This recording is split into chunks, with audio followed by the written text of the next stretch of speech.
Okay, so today we are taking the motor out of my Bug. So for me, I have to take the bumper off. Now the bumper's off. Now time for the deck lid. And the deck lid's off. My car has a removable apron. So this will all just pop out. But I have to take off the bottom bolts, so I will get to that in a second. So as I mentioned, my rear apron is detachable. Welded on some washers, as you see, to catch the original fender mounts, which now allows you full access to the motor. So this is a 13B turbo rotary. I got low compression on the rear cylinders after a track day at Famosa Raceway up there in Bakersfield, California. So yeah, time to rebuild it. So in case some of you are wondering what's what, this guy over here is my turbo. Pep Boys intake manifold, a lot of Spectre stuff here and eBay stuff.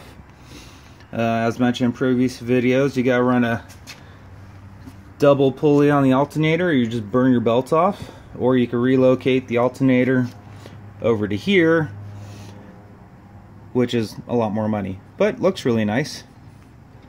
Electric fan on top of here is for the intercooler. I'll be showing you how all that comes on and off in a minute. Coolant pipe, air filter, hiding down here. I'll get it on a lift or something. This is my dual oil coolers. Got your coil packs back there. Yes, that's a thermos bottle, but makes a nice, reservoir. So let me get the intercooler off. So I'm going to apologize now for the scenes jumping from one thing to another and the crappy quality. I'm new to this. I don't have a cool GoPro or whatever new cameras out here, so an old Note 4 is what I'm using. So got one of the hinge mounts out, working on the other one. That'll give me enough room to lift this up. So yeah. Okay, so we got clamp back here. Now what you can see that. Up it goes. And the booty over here.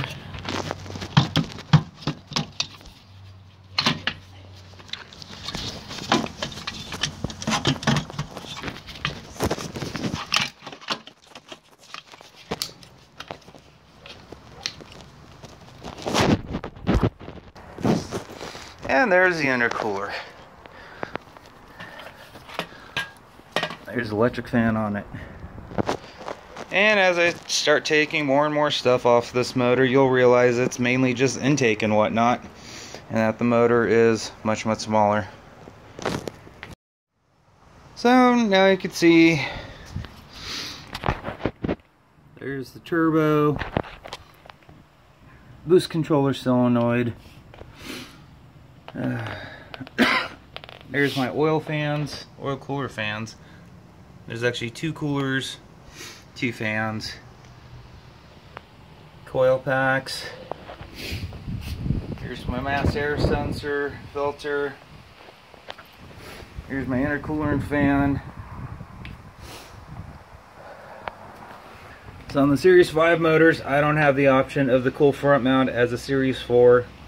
So took the old track bar, moved it forward or rearward, welded some pedestals, and that holds up this end of the motor. In the middle I also have a traction bar, which I'll show once the motor comes out. But yeah, kind of look more and more naked as the stuff comes off. Okay, so now we got the upper water pipe off, in case some of you are wondering where I got the parts from and how I made it. Majority of this came from Pep Boys Speed Shop. They sell the Morrismo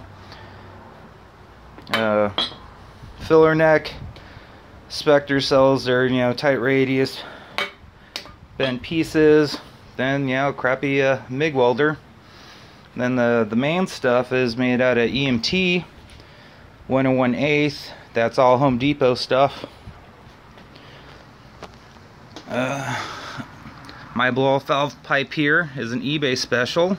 Doesn't come with the idle control valve nipple, so I bought some of that Aluma weld stuff. You know, all you need is a MAP gas torch, welded enough on there, as you can tell. Threaded it, Home Depot brass nipple,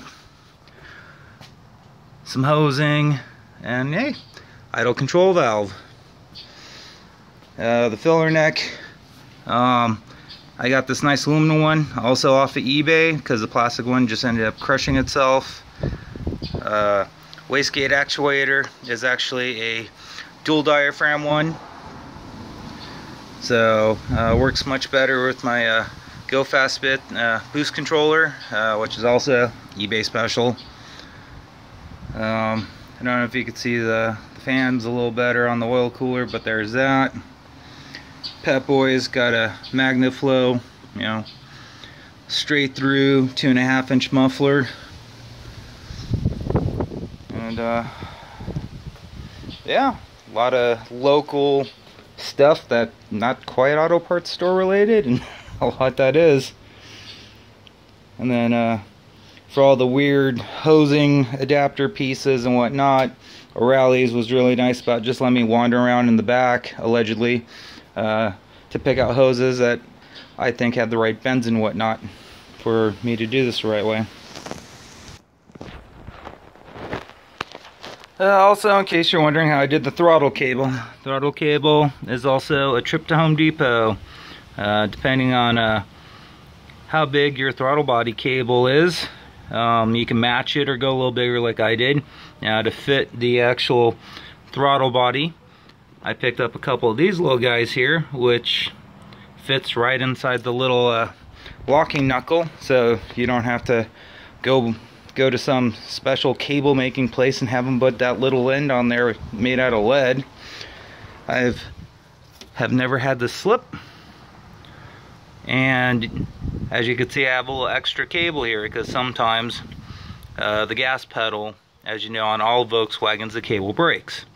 So if it breaks, I'll slide this guy over to here, push some more cable through, hook it back up under the pedal, and I'm no longer stranded. So there's my 2 bits on that one. So here we go. Here's my double stacked oil coolers, as mentioned before. Push-pull fans, relay. Yeah, that's Unistrut, but you know what? It's been on there for 2 years and nothing's broken or fallen off. MP Porsche and Chevy bolt pattern disc brakes. Pain in the ass because the damn e-brake cable is never machined out properly, so you gotta grind that flush to get the damn E-clip in there. Heavy duty shocks. Then I added these little stoppers here, so I don't get full droop. So that's nice. Then I got the 27mm torsion bars in there, which made a world of difference. Then if you kind of look carefully, that alt thread rod there, well, that ties into the front horn here, and that's my homemade truss bar. Hasn't pulled through, hasn't fallen out, so I think I did a good job. Then over on this side, it's pretty tight. I got kind of swindled. I was supposed to get a straight or middle in and middle out muffler, but I got the offset one. So it gets kind of close, but there's clearance.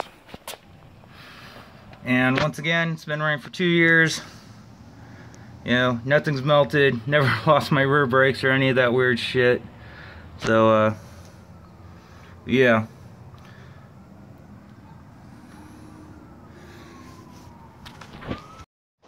And here's the muffler. As you can tell, it's very, very short. Amazingly, it's not loud. in case any of you guys are trying to do this, trying to find the flange for the turbo, good luck. It's offset. So this is a 3-inch header flanger that I had to cut one of the ears off a little bit. But it holds, doesn't leak. It's been like that for 2 years, like I said. As for the heat wrap, well, once again, this is eBay. It's kind of iffy. It holds the heat in, but it does tend to fall apart. So it might be worth the extra couple dollars to get, you know, name brand one or something. This was like 60 feet for $18 or something. So, you know, thank God I don't have to pull this thing apart too often. So I had plenty left over. Last time I had to take the motor out to do the transmission, I re-wrapped it. But yep. And here's the back of the turbo. Once again, there's my strut mount, transmission, everything. So I use the factory fuel line as my return line. There's my padded, you know, tranny strap on the nose. Empty 3/4 sway bar.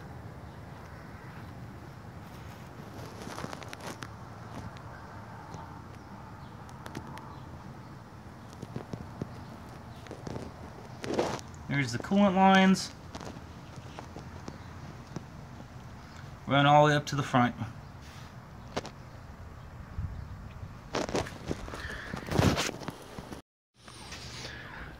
Okay, as you see here, here's my oil coolers once again. I keep coming back to it because it's most important, because these things run stupid hot and you need as much oil cooling as you can. So, I'm on a budget, no AN fitting, so double hose clamps on everything. So, we got our feed, goes in, feeds that oil cooler, comes back out, crosses over, feeds that oil cooler, comes out again. There's our thermal switch to turn on the fans, comes up and over, and feeds into the rear of the block. Or I have it backwards. Might be the other way, I don't remember.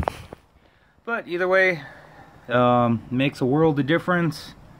If you had like a Spall fan, because these are little crappy 80-watt fans or something like that, so they barely push enough air. That's why I got two, just to be safe. So T-fitting, got our you know, oil pressure for our aftermarket gauge.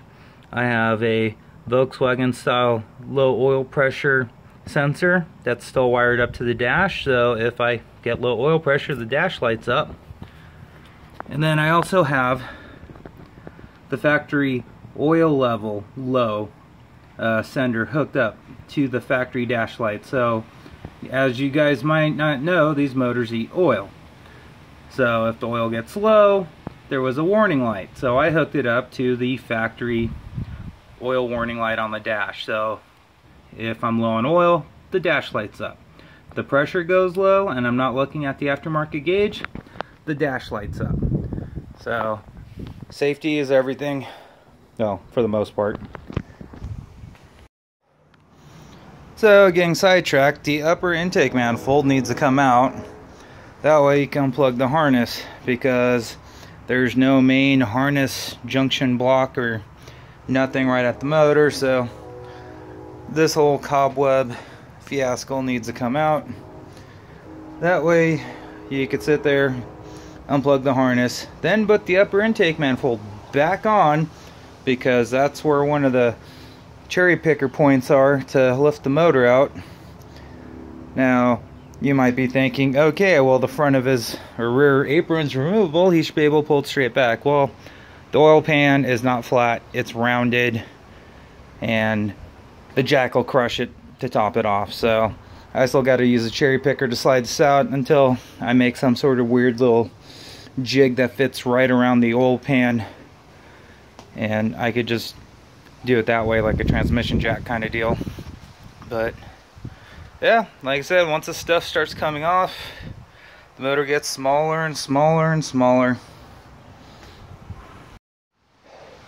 So like mentioned earlier, maybe in even another video, I need to use the hoist chain. So as you see, connects to the back side of this upper manifold and by the alternator. So like I said, the manifold needs to come out. And the motor's halfway out. Back it up a little. Yeah, just a tad more.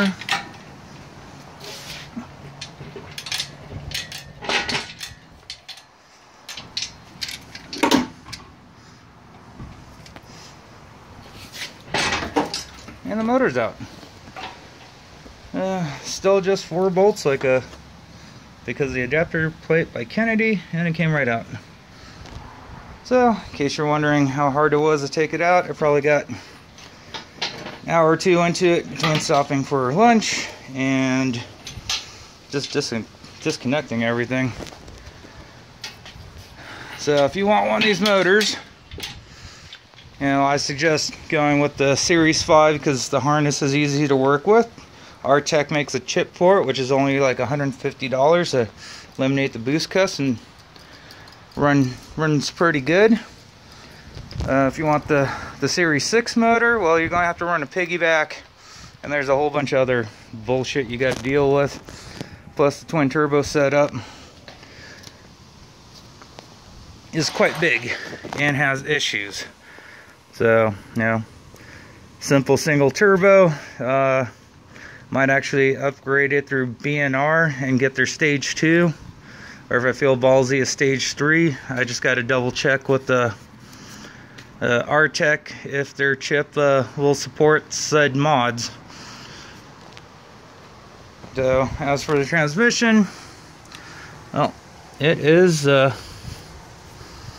it's pretty much a stock trans, just with the, you know, welded 3rd and 4th gear hubs, you know, heavy duty side plates, spider gears, you know, super diff.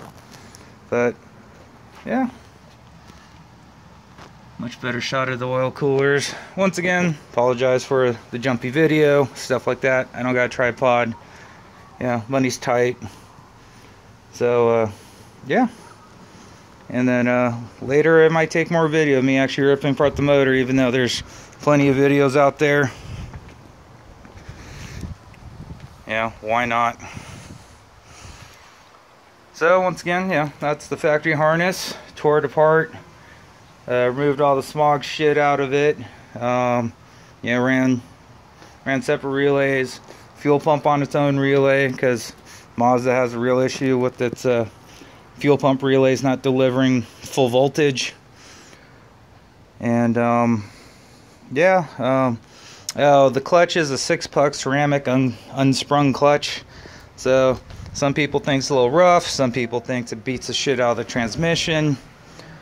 I mean, I got 20,000 out of the last transmission. What really took that out was I snapped an axle, but a hole in the boot, and after swapping the axle, I had to drive back from Pismo leaking oil, so I just kind of burned up the bearings in it. No big deal, got it rebuilt.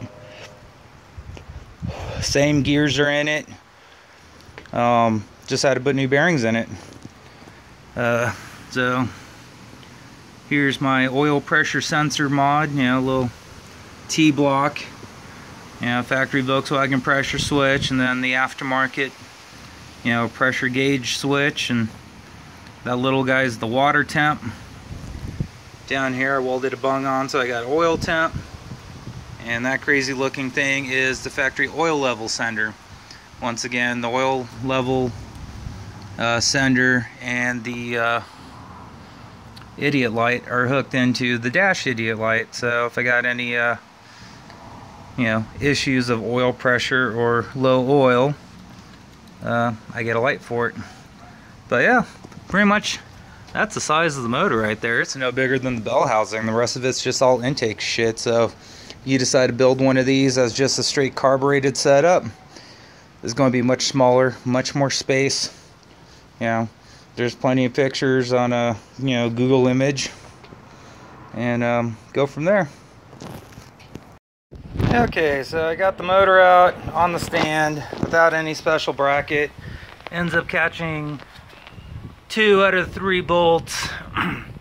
I made sure I took off as much weight, like the flywheel, the exhaust manifold.